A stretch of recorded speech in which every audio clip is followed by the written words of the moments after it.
Welcome to Device Help Support, your ultimate destination for everything related to device setup, troubleshooting, and optimizing your tech experiences.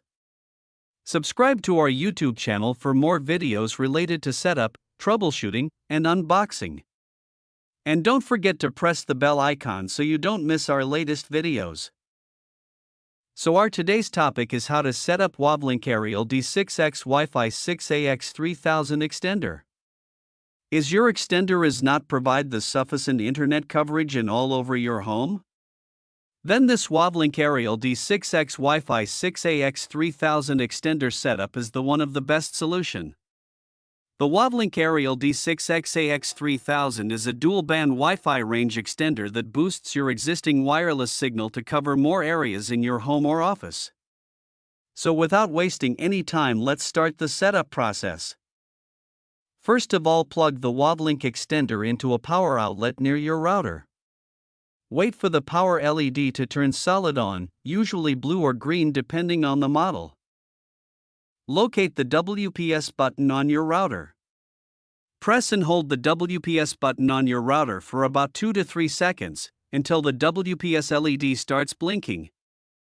Within 2 minutes of pressing the router's WPS button, press the WPS button on the Wavlink extender. The WPS LED on the extender should start blinking, indicating it's trying to connect. After a few seconds, can take up to 1 to 2 minutes, the WPS LED on the extender will become solid, indicating a successful connection. The Wi-Fi signal LED will also light up. Blue or green indicates a strong signal, red or off means poor signal.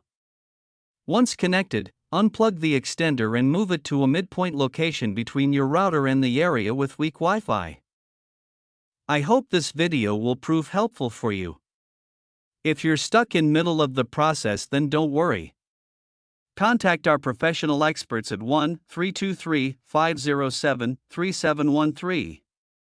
They will solve your problem as soon as possible. Thanks for watching. Don't forget to like, share and subscribe. Devices Help and Support. And also stay tuned for the more updates.